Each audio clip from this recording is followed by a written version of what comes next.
Amados, então nós estamos em meio à série de mensagens chamada Tabernáculo de Moisés. Na primeira ministração da série nós aprendemos sobre a bacia de bronze, na segunda sobre o altar de bronze, o altar de holocausto. Na terceira nós aprendemos sobre a mesa dos pães, a proposição. Nós aprendemos, o título da mensagem era a mesa e o pão, e hoje nós vamos avançar aqui um pouco mais, mas como eu tenho feito de maneira introdutória nas mensagens, põe para mim aí a imagem do tabernáculo. Eu quero que vocês tenham essa visão, até porque alguns estão nos visitando pela primeira vez. Então Deus, ele disse ao seu povo, disse a Moisés, que deveria construir um tabernáculo, e para que ele pudesse habitar, e todas as práticas que eram feitas ali, todos os rituais, todas as diretrizes, elas tinham um apontamento profético. Hoje não mais temos essa figura em nosso meio, nós não cultuamos mais a partir de um tabernáculo, até porque nessa época o povo de Deus era um povo aqui nômade, então eles montavam essa tenda, montavam todos esses aparatos, e enfim, quando partiam eles recolhiam todas as coisas. Então, como diz o livro de Hebreus, a lei, coisas como o tabernáculo, eram apenas a sombra de bens vindouros. Nós temos hoje o Senhor habitando em nós por meio do Espírito, então ele não habita mais em templos feitos por mãos humanas, num tabernáculo, no santíssimo lugar, mas ele habita dentro do interior de todo aquele que nele crê. Mas basicamente nós entendemos aqui que a dinâmica era: o sacerdote, ele se lavava na bacia, fazia as suas ofertas no altar, se lavava novamente, partia então para diretamente o santuário, ali exercia os seus ofícios sacerdotais. Então põe aquela outra imagem do tabernáculo para a galera ver um pouco mais de perto. Então nós temos a mesa dos pães na proposição, candelabro, o altar de incenso, esse é o santo lugar, e nós temos o lugar mais sagrado, ali o santíssimo, onde estava a arca da aliança, que representa a glória de Deus, a presença de Deus. Nós estamos a cada culto aprendendo particularidades e apontamentos proféticos de cada peça da mobília. Então nós avançamos, talvez a gente volte em algumas, então a gente vai passando por tudo aquilo que o Senhor desejar falar em nossos corações, e hoje nós vamos avançar falando sobre o candelabro, aleluia, amém? Candelabro, mostra a imagem do candelabro aí para mim.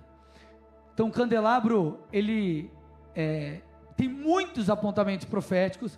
Eu acredito que nós teremos pelo menos mais uma mensagem para falarmos sobre o candelabro, talvez mais duas, porque é muito representativo, é muito interessante o que nós aprendemos com isso.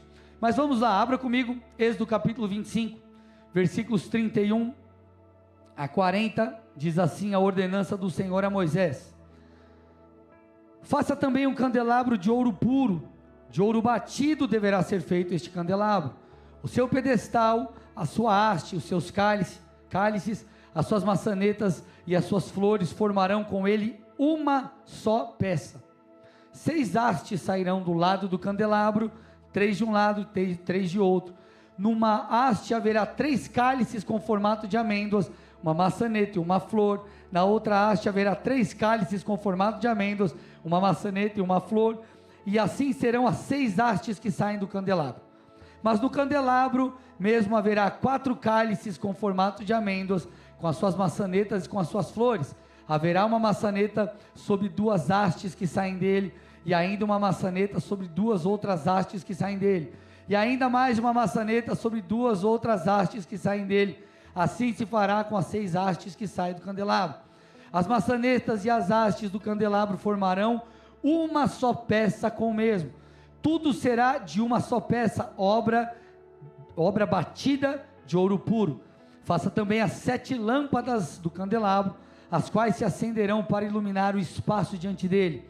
As suas tesouras de cortar pavios e os seus apagadores serão de ouro puro. Com 34 quilos de ouro puro se fará o candelabro com todos esses utensílios. Tenha cuidado de fazer tudo segundo o modelo que foi mostrado a você no monte. Então existem muitas coisas interessantes aqui nesse relato, de como deveria ser feito, como deveria ser estabelecido o candelabro, mas qual é o apontamento profético dentre alguns que nós iremos abordar hoje? Nós iremos focar nas lâmpadas, nas luzes do tabernáculo, porque no santo lugar, ali você via, põe para mim de novo a imagem ali do tabernáculo, aquela mais com zoom, a outra. Então, nós estamos vendo ali aberto, ali, ok? Mas nós tínhamos as cortinas e tudo mais, então era um local fechado. A única luz que existia no santuário era a luz do candelabro. Então, quais são os apontamentos proféticos do candelabro?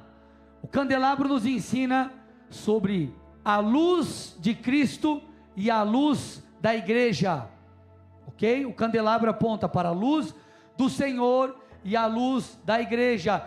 Jesus diz sobre si mesmo: eu sou a luz do mundo. João 8,12, eu sou a luz do mundo, quem me segue não andará nas trevas, pelo contrário, terá a luz da vida.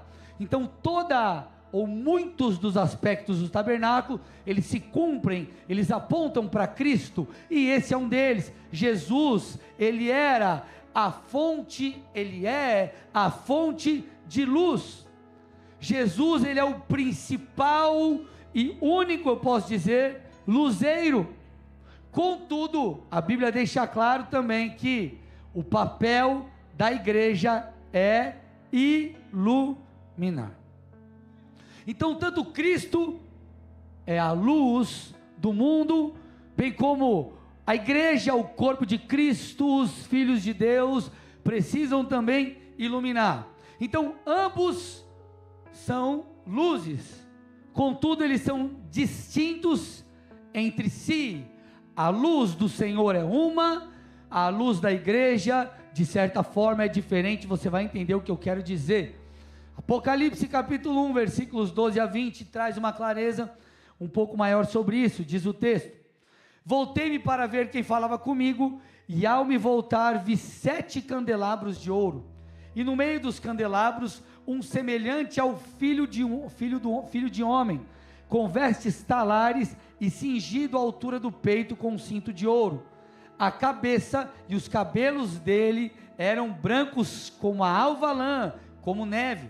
Os olhos eram como chama de fogo. Os seus pés eram semelhantes ao bronze polido, como que refinado numa fornalha. A voz era como o som de muitas águas. Você sabe de quem está falando, amém, amados? Na mão direita ele tinha 7 estrelas, e de sua boca saía uma afiada espada de 2 gumes. O seu rosto brilhava como o sol na sua força. Ao vê-lo, caí aos seus pés como morto. Porém ele pôs sobre mim a mão direita, dizendo: não tenha medo, eu sou o primeiro e o último, aquele que vive. Estive morto, mas eis que estou vivo para todo sempre, e tenho as chaves da morte e do inferno. Escreva, pois, as coisas que você viu, as que são e as que hão de acontecer depois destas. E o versículo 20 então diz: quanto ao mistério das 7 estrelas que você viu na minha mão direita, e quanto aos 7 candelabros de ouro, as 7 estrelas são os anjos das 7 igrejas, e os 7 candelabros são as 7 igrejas.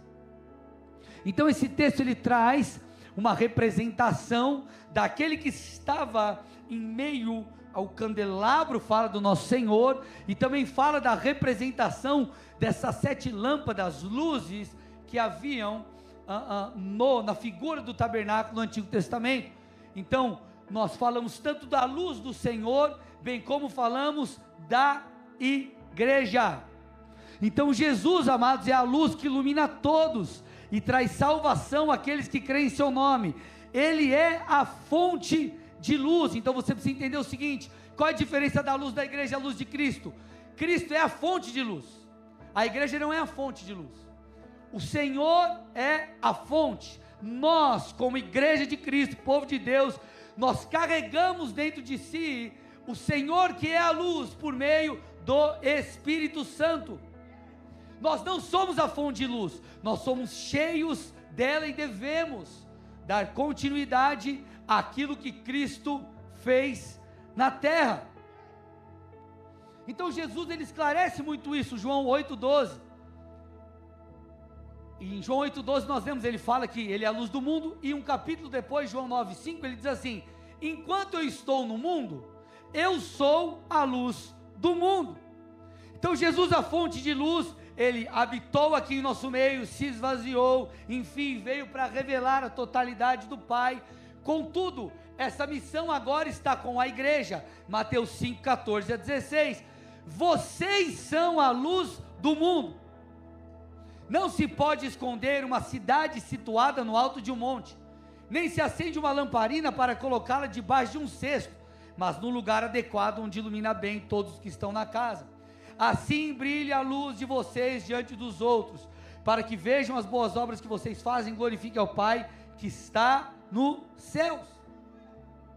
Então o candelabro aponta para a luz da igreja e para a luz de Cristo. A diferença é que o Senhor é a fonte de luz, mas nós, como seus filhos, agora sacerdotes em Cristo Jesus, nós carregamos essa luz por meio do Espírito de Deus, por meio da habitação do Senhor em nosso interior. E ele diz: ei, da mesma forma que eu me esvaziei, vim aqui, iluminei, eu peço, deem continuidade à minha obra, continuem iluminando as pessoas, discipulem as ações, alcancem os perdidos, curem os enfermos, estabeleçam o reino de Deus.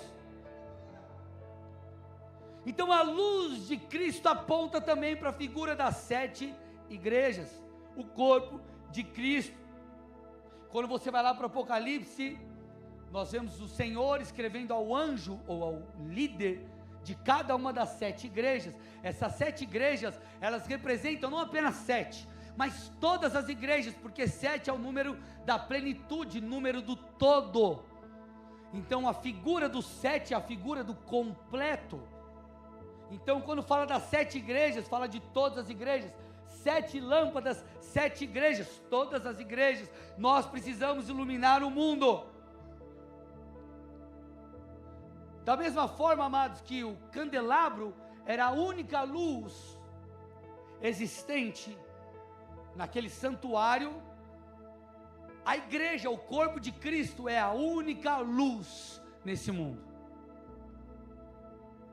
São os portadores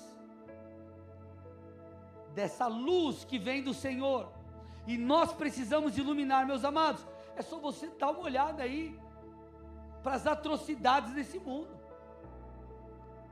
legalização de aborto, legalização das drogas e tantas outras coisas. Por isso que a Bíblia é clara. Então entenda, preste atenção. Lá no Antigo Testamento, o Senhor já estava falando para o seu povo de cada um desses apontamentos proféticos. Inclusive a nação de Israel lá atrás foi chamado para ser um povo separado para influenciar os demais. Assim é com o povo de Deus, os cristãos que creem em Cristo. Nós somos o Israel do Senhor. Nós fomos enxertados, nos tornamos filhos de Deus, não pelo sangue, não por uma origem de raça, mas pela fé no Filho de Deus. Então a igreja precisa iluminar. Pode dar um amém ou não? Agora, o que nós precisamos entender, compreender, para que possamos iluminar? A estrutura do candelabro, a dinâmica que o envolvia, nos ensinam coisas preciosas quanto a isso. E um dos apontamentos proféticos que faz com que a igreja ilumine, escute, é a unidade com Deus, é a unidade com o Espírito Santo, e é a unidade com o corpo.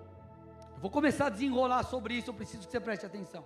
Então, para que essas lâmpadas estivessem ali, necessário para que nós iluminemos, possamos entender sobre a unidade com Deus, a unidade com o Espírito Santo e a unidade com o corpo de Cristo. Antes de eu partir para a parte prática, eu preciso que você compreenda o conceito por detrás disso. O candelabro tinha uma característica: ele era uma peça, escute, uma peça única, ou seja, ela era feita inteiramente de metal, no caso ouro. Então, assim como era construída a bacia ela era toda de bronze, só que a bacia ela era inteiramente de bronze, uma peça única de bronze. O candelabro era uma peça única de ouro. Por exemplo, a Arca da Aliança, ela era madeira de acácia, revestida de ouro. O altar de bronze era madeira, revestido de bronze. Não, a bacia e, especificamente que nós estamos falando aqui, o candelabro era uma peça inteira. Êxodo 25, 31. Faça também um candelabro de ouro puro. De ouro batido deverá ser feito este candelabro. O seu pedestal, a sua haste, os seus cálices, as suas maçanetas e as suas flores formarão com ele uma só peça. Então, toda a peça era de ouro inteiramente, e ela era uma construção só. Meus amados, essa é uma poderosa figura sobre unidade.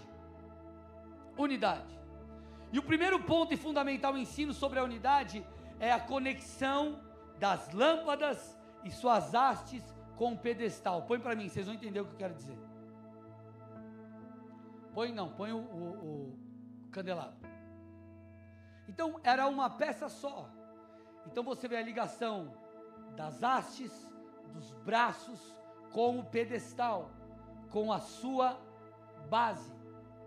Então, os braços e, por consequência, suas hastes, a haste, os braços e as lâmpadas, elas eram sustentadas pelo pedestal.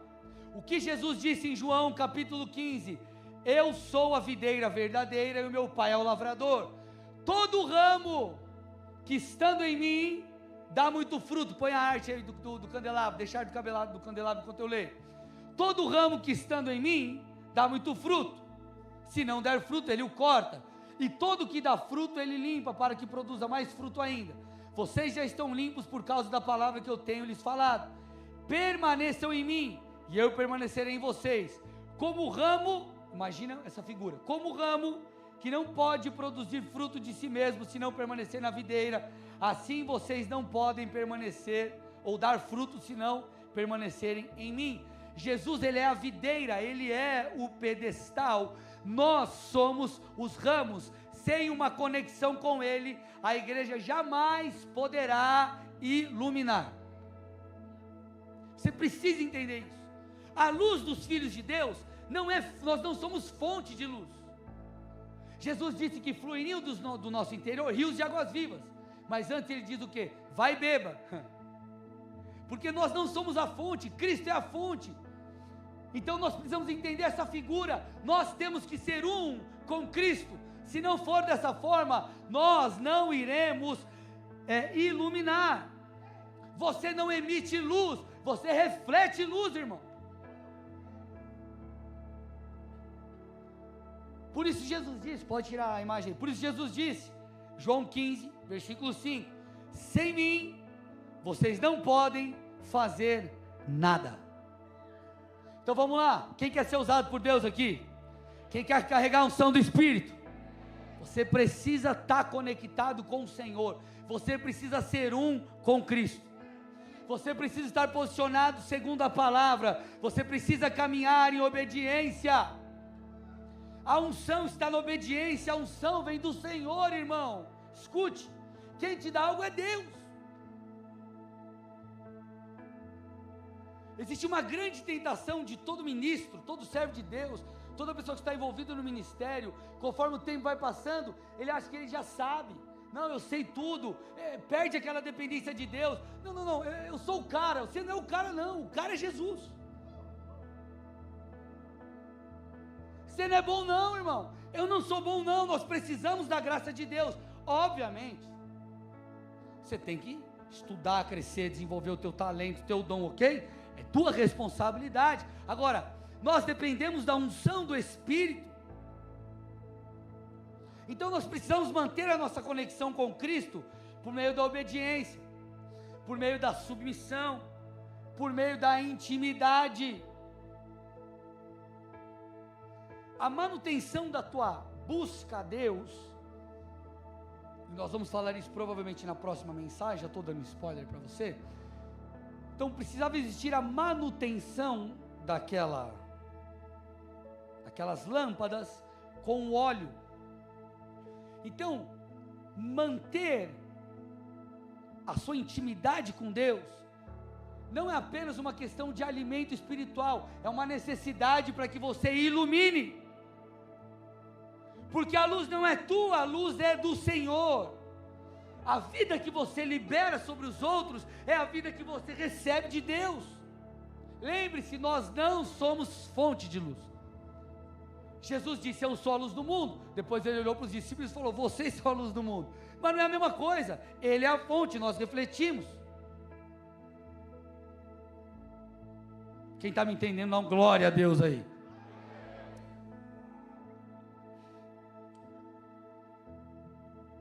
Contudo, amados, então nós entendemos aqui, precisamos manter a nossa unidade com Deus, uma peça única. Provavelmente na próxima, como eu já disse, repito, falaremos sobre a unidade com o Espírito Santo. E aí, meu irmão, sei lá quantas mensagens virão, aleluia. Mas essa conexão, essa unidade, ela diz respeito também à unidade entre os membros do corpo de Cristo. Pastor, o que o candelabro tem a ver com a unidade do corpo? Você vai entender. Êxodo 25, 36 e 37. Tudo será de uma só peça, obra batida de ouro puro. Faça também as 7 lâmpadas do candelabro, as quais se acenderão para iluminar o espaço diante dele. Então, uma só peça, 7 lâmpadas.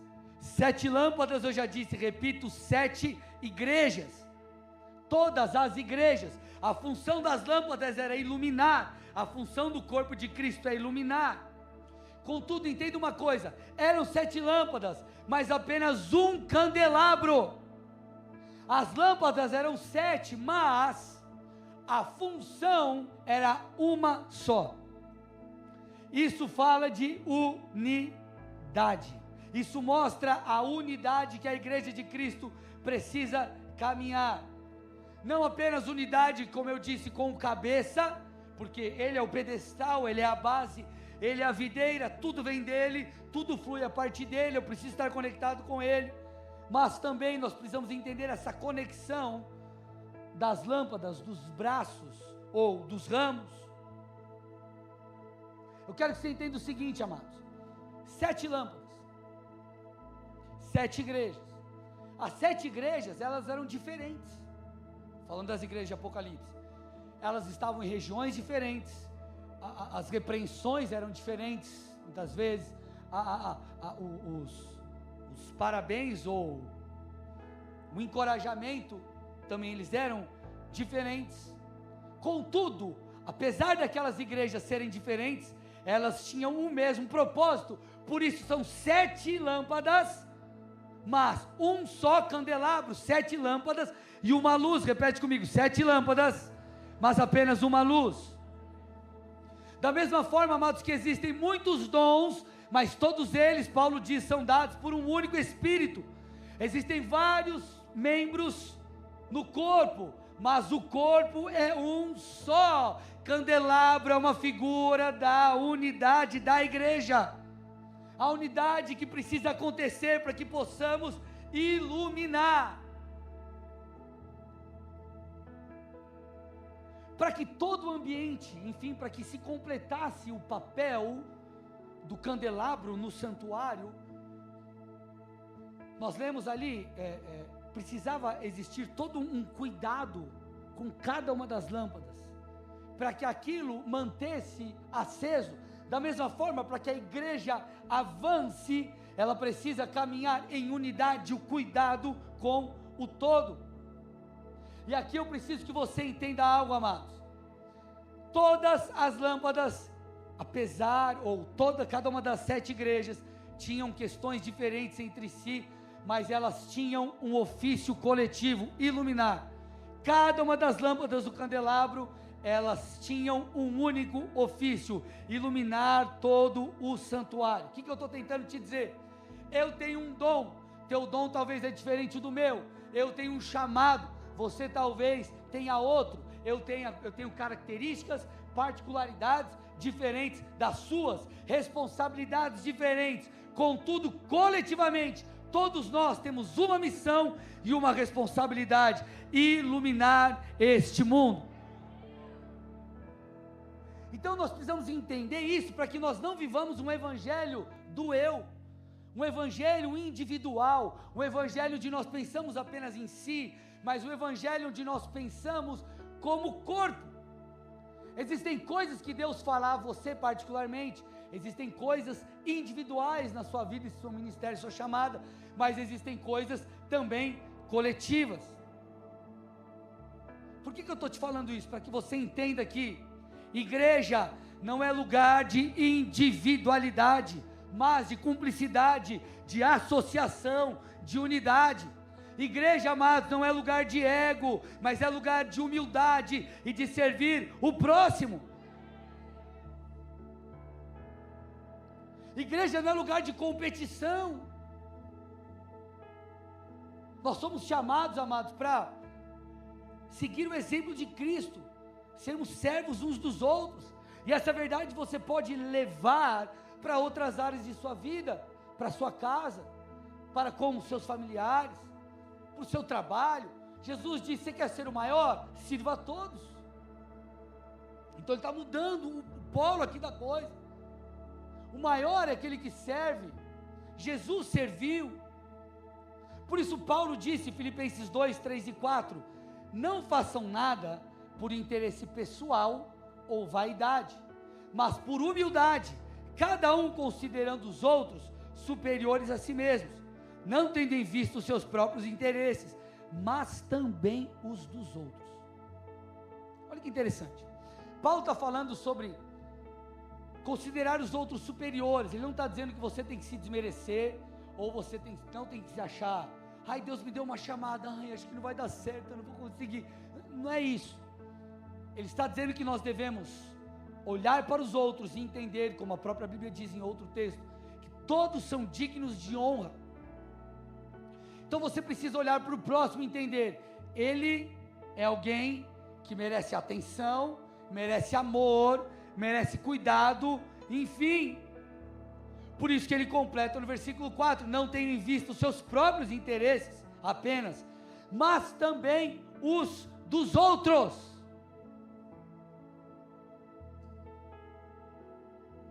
Por isso que Jesus orou, João 17:11, Pai Santo, guarda-os em teu nome, que me deste, para que eles sejam um, assim como nós somos um. Então olha que interessante, Jesus fazendo essa oração, aqui é um dos grandes momentos de Cristo, as vésperas da sua prisão e crucificação.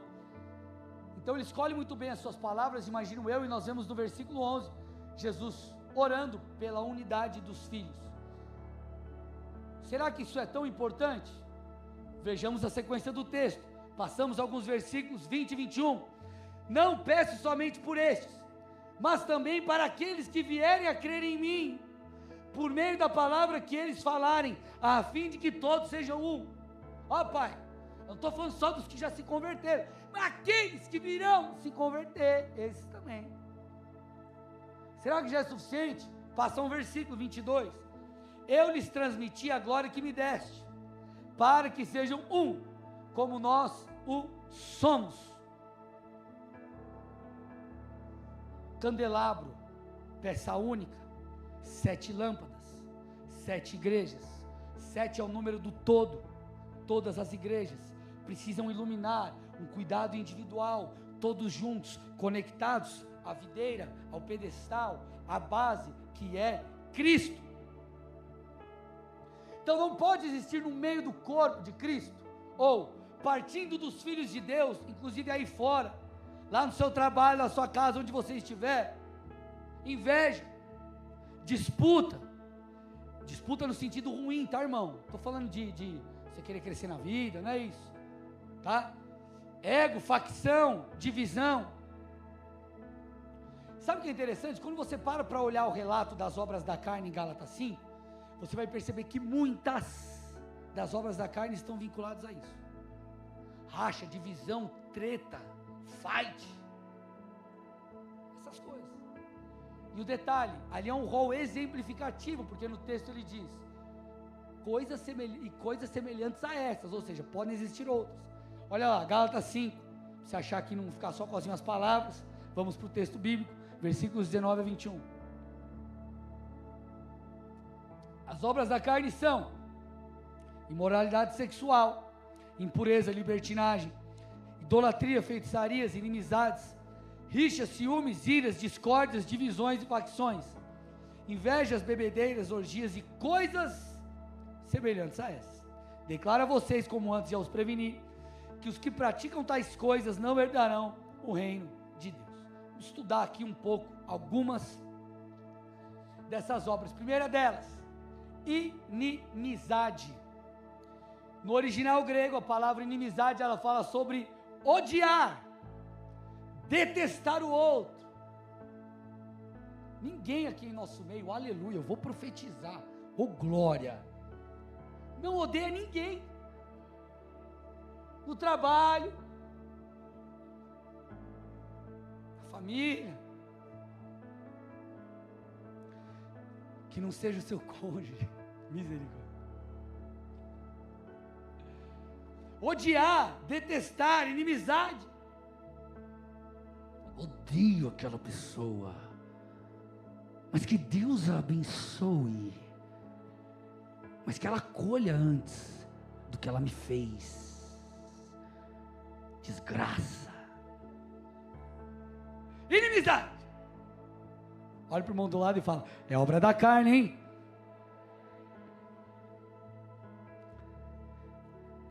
Se você, outra obra da carne, rixas, ou se você gosta de uma Bíblia mais raiz, porfia, ok?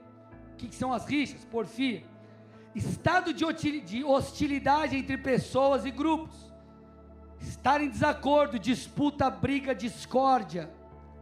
Então não é só eu não gosto daquela pessoa, ela se acha por causa daquele cabelo, ou aquela careca,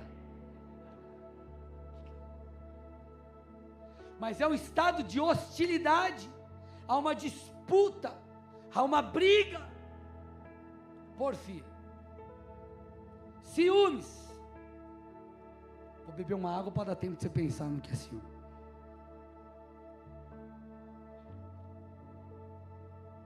Mas pastor, não tem aqui, né? É só num pastor. Estava conversando com o pastor esses dias. Ele falou, cara, lá na minha igreja tem líder que tem ciúme porque a ovelha da célula foi na outra célula.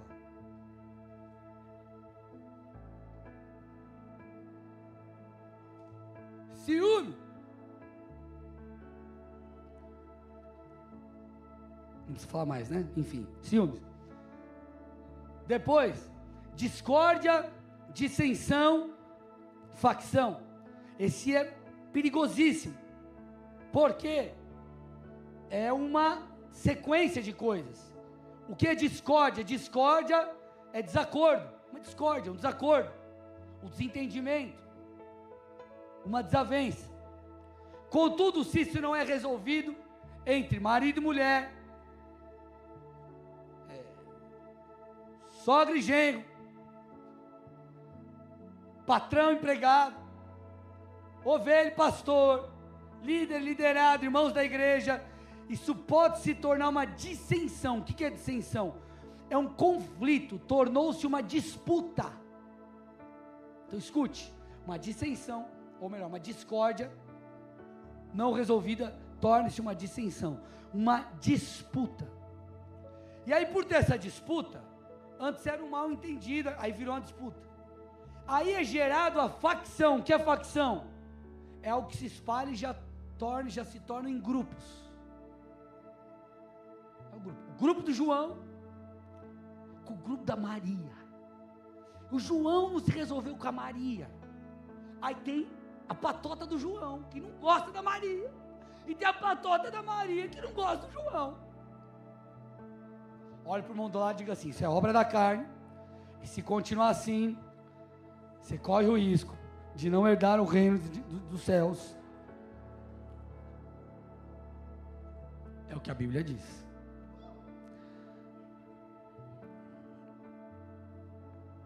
Pastor, mas pode perder a salvação, meu irmão?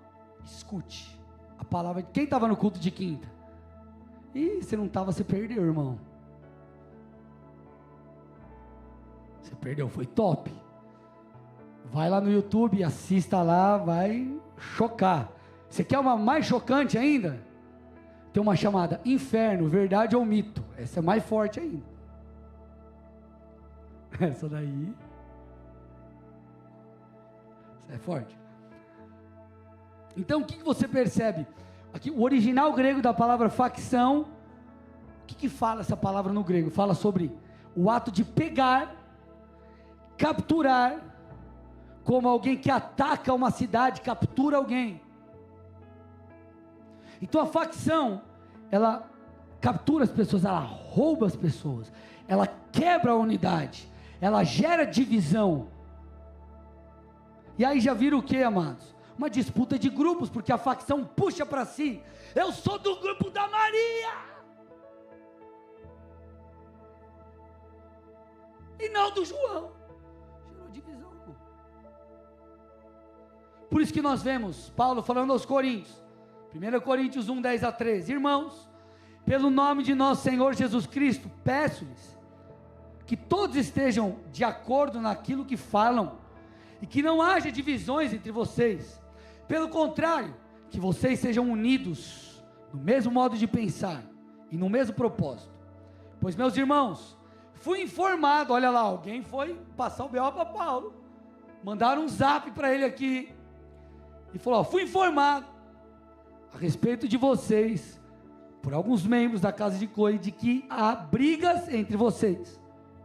Refiro-me ao fato de cada um de vocês dizer: eu sou de Paulo, eu sou de Cefas, eu sou de Cristo. Aí Paulo vem e arrepia.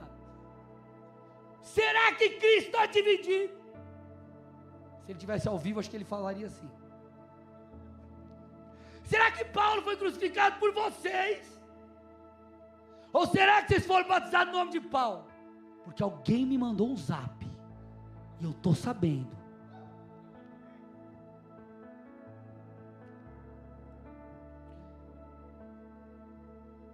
Foi algo pontual? Será só ali? Paulo fala em outros momentos sobre isso. Tito 3,10: evite a pessoa que provoca divisões, depois de admoestá-la uma ou duas vezes. Então olha que coisa interessante, Paulo está dando a receita. Em vez de dissensão, gerar a discórdia, gerar dissensão, gerar facção e gerar divisão, ele está dando procedimento. Ele está dizendo: chega para o cara e fala para ele: ó, você errou, não deu certo uma vez, duas, três, enfim, admoesta, corrija. Agora, não deu certo, Romanos 16, 17 e 18, além do que Tito 3,10 fala: irmãos, peço que notem bem aqueles que provocam divisões e escândalos, em desacordo com a doutrina que vocês aprenderam. Afastem-se deles, porque esses tais não servem a Cristo, nosso Senhor, e sim o seu próprio ventre. Com suaves palavras e lisonjas, enganam o coração das pessoas simples. Então, em vez de ter divisão, facção, ele fala: repreende. Não corrigiu, vaza, velho, sai fora, não fica conectado com esse cara, se afasta. Se afasta.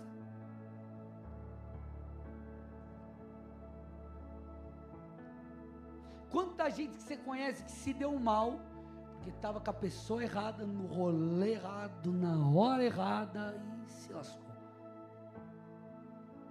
O cara que jogava bola comigo na época, ele, cadê o cara, não sei o que, o cara foi preso. cara foi preso, piada de, sei lá, 14 anos. Ah, tava com a galera da rua. Aí chegou um cara com a moto, os amigos. Deixa eu dar um rolê na moto. Foi dar um rolê na moto. Você acha que o cara tinha comprado a moto? Você está entendendo o que eu estou falando, né? Em parábolas. Você acha que ele financiou a moto? Ou você acha que ele arrumou a moto do outro jeito? Pegaram, pararam o cara, a polícia parou o cara. Irmão, você acha que o cara vai chegar à polícia e falar, não, ô, senhor, a moto não é minha. A moto é do amigo meu aí que... Foi preso, irmão. Por quê? Está andando com quem não devia. Você está entendendo aqui, amados? Sim ou não? Então, em vez de dar moral, repreenda, não deu certo, se afasta. Agora, vocês me dão mais um tempo aqui? Agora, essas situações, de fato, elas acontecem. Quem nunca teve uma treta na família aqui, levanta as duas mãos, eu quero ver. Quem tem irmão? Quem já brigou com o irmão? Quem saiu na mão com o irmão?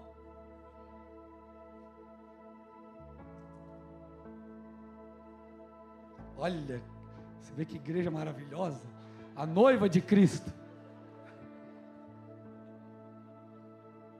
Pastor junto, né? Aleluia. Onde que eu estava? Deixa eu ver aqui. Ah, tá. Toma água.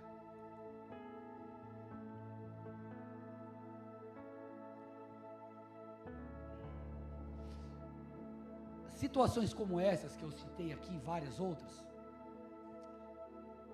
elas vão acontecer. Agora, nós temos duas formas de lidar.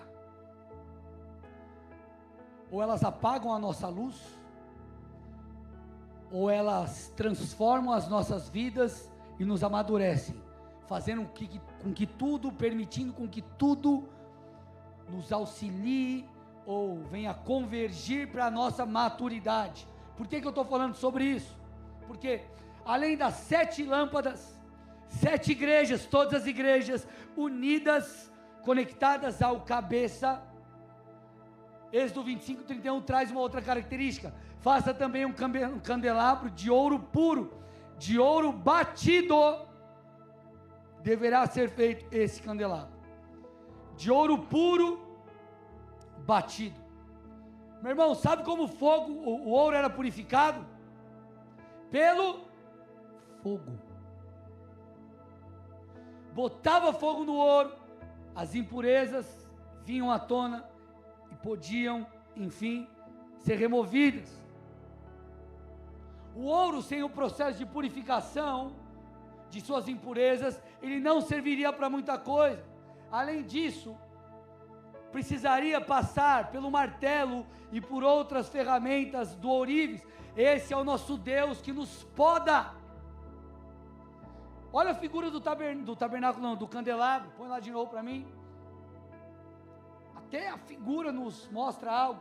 Os ramos, e ele diz que como ramos, ele nos poda para que possamos dar mais fruto ainda.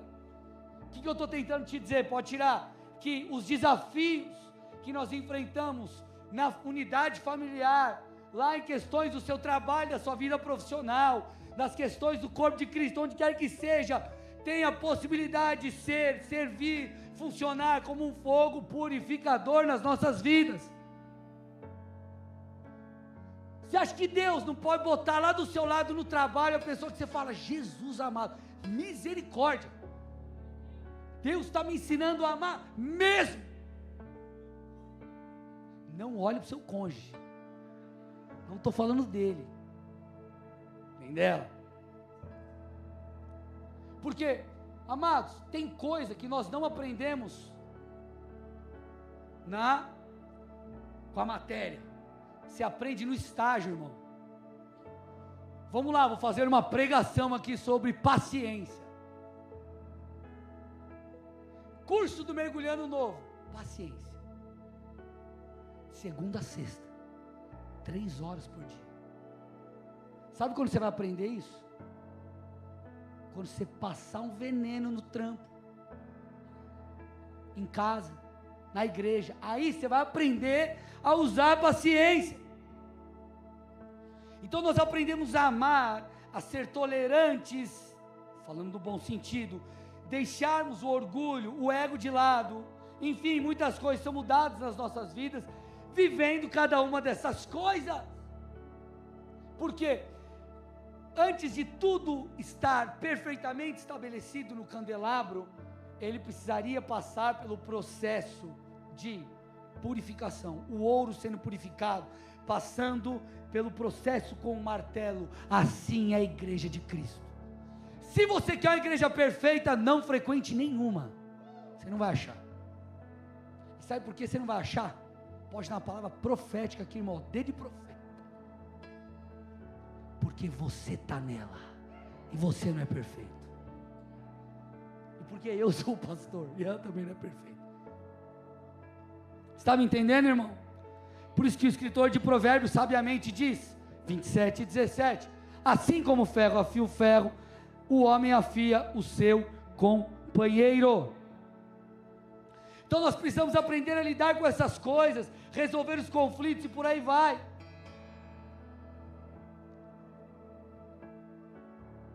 Colossenses 1, 18, ele é a cabeça do corpo, que é a igreja. Então ele é a cabeça do corpo. Isso revela duas coisas, que primeira, Jesus enquanto cabeça, ele é o líder, ele é o Senhor da igreja, ele é aquele que dirige a igreja. E também, isso nos ensina sobre uma visão do coletivo, porque aqui ele chama eu e você de uma coisa em específica, de uma coisa comum, igreja. O que eu estou tentando te dizer? Existem coisas que são para nós individualmente, existem coisas que são para nós coletivamente. Escute o que eu vou dizer agora, é muito importante, é muito importante. Nós precisamos aprender, quando eu falo nós, eu falo todos nós, cristãos, de maneira geral, né? A gente, todos, ter uma mente coletiva e não individualista, não pensando apenas em nós. Como eu disse e repito, temos chamados específicos, promessas pessoais. Deus tem coisas específicas para a minha história, que é diferente da sua. Contudo, existem coisas, comissionamentos que são gerais, são para todos. Eu vou te dar 3 exemplos básicos. Posso falar, amados? Sim ou não? Já estou uns dias, estava uns dias sem pregar, então vocês vão me ouvir, eu vou falar mais.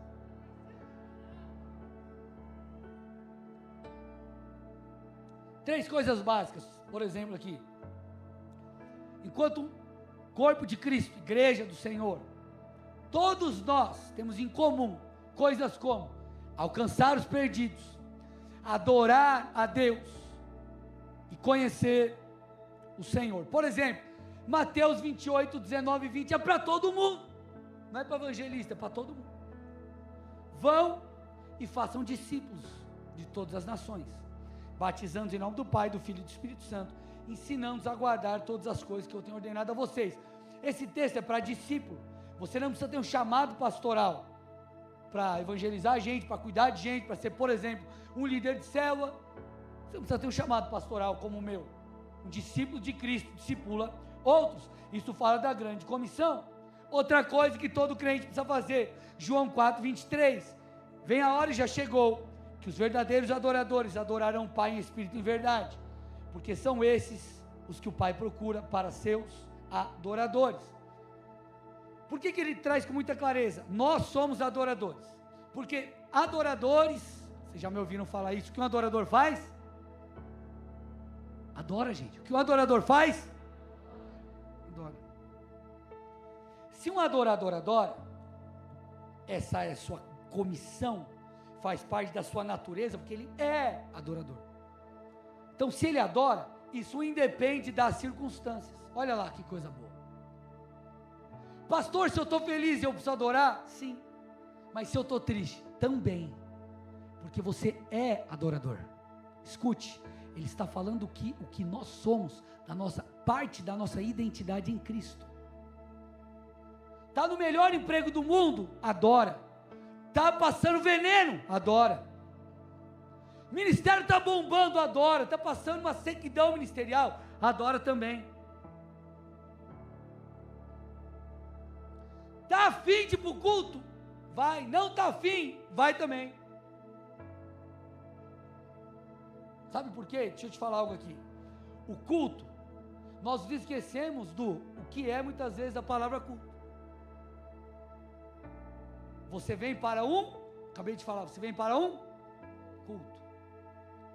E se você vem para o culto, ó, que revelação, ó, pega essa aqui.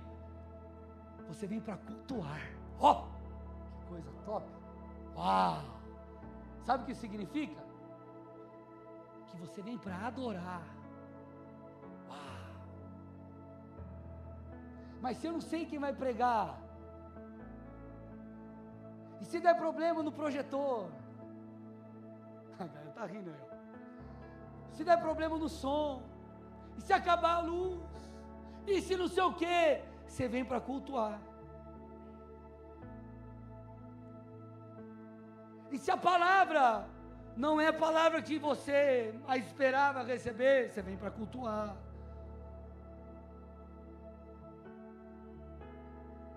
Ah, mas você vem aqui, o cara não orou, não botou a mão, o óleo na minha testa.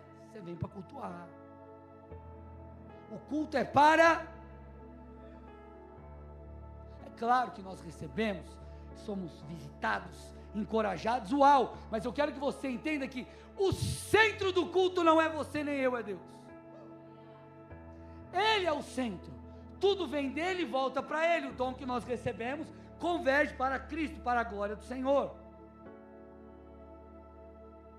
Então, olha para o irmão do lado e fala: domingo é dia de culto e ponto final. Outra coisa aqui, estou indo por fim, que eu falei para você, todo crente, geral, todo crente, pastor ou não, não importa, a função é conhecer Deus. Oséias 6,3, conheçamos e prossigamos em conhecer o Senhor. Isso fala de duas coisas, preste atenção agora, é muito importante. Primeiramente, de maneira muito óbvia, a nossa rotina com Deus. Não adianta você só vir nos cultos, você precisa ler a Bíblia em casa, orar, desenvolver uma busca a Deus. Mas isso fala também da nossa dieta espiritual. A Bíblia está dizendo que nós precisamos conhecer quem? Quem, gente? Deus, e prosseguir em conhecê-lo. Opa! Um dos alvos da nossa busca é conhecer a Deus. Sabe por que eu estou te falando isso? Porque muitas vezes o que nós procuramos, seja no culto, seja na internet, é mensagem motivacional. Uau! Quero uma palavra que vai me levantar. Coach gospel. Isso não tem problema, se quer ouvir coach, você ouve, não tem nada contra isso. Desde que você saiba filtrar e fale, essa parada aqui é asneira, não vou ouvir. Mas o que eu estou tentando te dizer, existem mensagens práticas, sim, mensagens de coisas do dia a dia, sim. Eu fiquei aqui por sei lá quantas semanas, meses, com a mensagem sabedoria para a sua vida, nos cultos de quinta, a maior série da história do Bola de Colombo, foi acho que 16 mensagens, falando sobre coisas do dia a dia, enfim, para que você viva o melhor de Deus. Tudo isso é válido e importante, mas tem o seu lugar, porque nós vemos muito crente buscando mensagens de autoajuda, sendo que você muito antes precisava conhecer Cristo, para que Ele seja o centro da sua vida, e todas as coisas consigam fluir a partir disso. Deixa eu te fazer algumas perguntas aqui. O que você sabe sobre o caráter de Cristo, por exemplo? Sobre quem Deus é? Você conhece as doutrinas bíblicas? Sabe que muitas vezes nós precisamos toda semana de uma mensagem de ânimo, toda mensagem de um encorajamento novo, porque nós não conhecemos quem Deus é. Porque o cara precisa toda hora que ficar, tem que acreditar, Deus vai fazer. Eu não estou dizendo, escute, que nós não devemos buscar isso, Nós somos pessoas, seres espirituais, mas com uma alma. Nós passamos por altos e baixos, nós temos momentos de abalo da nossa fé, a nossa alma está em constante luta. Escute, eu não estou dizendo que isso não é válido, eu estou dizendo que quando a tua dieta espiritual é só disso, você não vai ter fé suficiente. Por quê? Porque você não entendeu quem Deus é. Sabe o que Deus é? Fiel. Se Ele é fiel, Ele cumpre. Deus é capaz, Ele é o Todo-Poderoso, Ele pode todas as coisas, Ele não volta atrás em sua palavra. E quando você entende essas coisas, você compreende, irmão, que Ele vai fazer se você permanecer. Agora, por que tem gente que está sempre numa mensagem motivacional? Porque o cara não entendeu o que Oséias 6,3 disse: conheça o Senhor. Vou tomar uma água para dar tempo de você pensar. Agora eu fiquei bravo.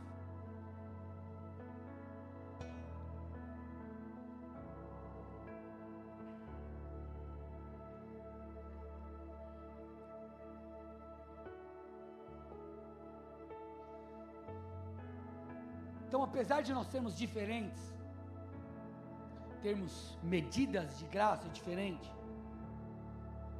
chamados diferentes, características diferentes, a unidade nos caracteriza. E existem coisas que são para todos, é isso que eu estou dizendo. Por exemplo, pessoal, vai ter a conferência, vamos fazer um jejum. Você faz parte da igreja? Tem que jejuar. Ou não? Tem a convocação, tem que estar.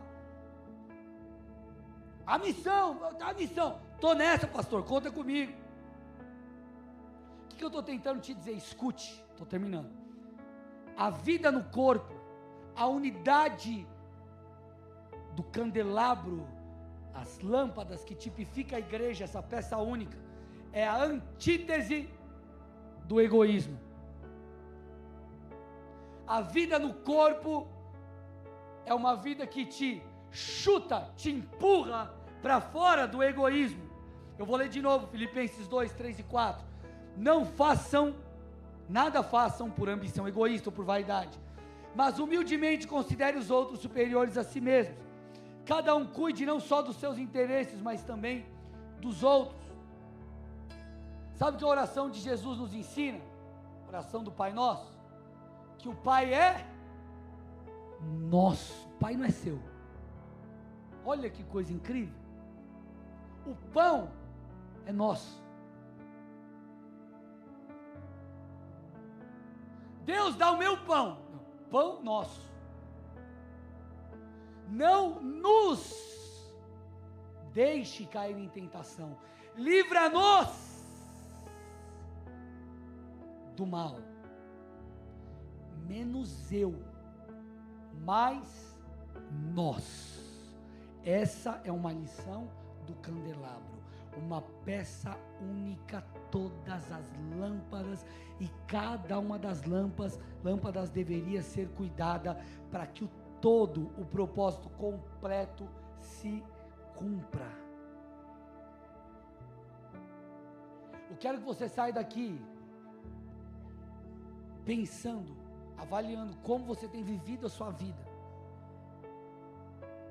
na igreja, na sua casa. Toda a doutrina bíblica passa pela questão da unidade. Jesus disse: Pai, que eles sejam um, assim como nós somos um. Quando você casa, os dois tornam-se um. A unidade, ela é figura. Nós somos, quando nós nascemos de novo, nós somos inseridos no corpo de Cristo. Nós passamos a fazer parte do todo. Então, unidade faz parte da vida cristã. Unidade faz parte da vida do Filho de Deus.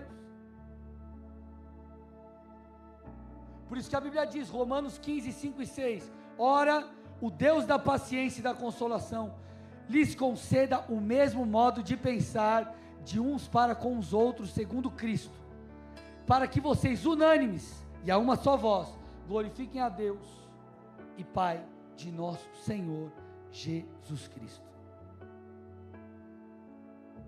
Como que um casamento começa a ruir? Não é mais um, são dois. Eu tenho o meu dinheiro e o seu dinheiro. Que coisa, história é essa? Eu já vi marido, ó, você quer fazer a unha? Eu vou te emprestar um dinheiro para você fazer uma. Que coisa é essa, irmão? Que bagulho louco é esse? Prestar o dinheiro para sua mulher. Aí, você me devolve, hein? Semana que vem. Unidade em casa, unidade na igreja, unidade na célula, unidade, enfim, no ministério, unidade.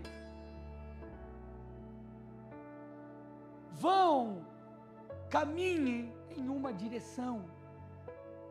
E eu termino aqui com isso. A unidade faz parte da essência, eu já disse, vou repetir, da vida com Deus. Nós somos conduzidos pelo Espírito, porque essa é uma figura de unidade. O Espírito que habita em nós nos guia em tudo aquilo que nós precisamos fazer, para que sejamos um. O que Deus pede, eu faço. Eu tenho o mesmo modo de pensar do que Cristo Jesus. Por isso que a Bíblia diz que nós temos a mente de Cristo. Eu não penso mais da minha maneira, eu mudei a minha mente, eu renovei meu entendimento. Agora eu penso conforme a palavra de Deus, porque eu sou um com Cristo.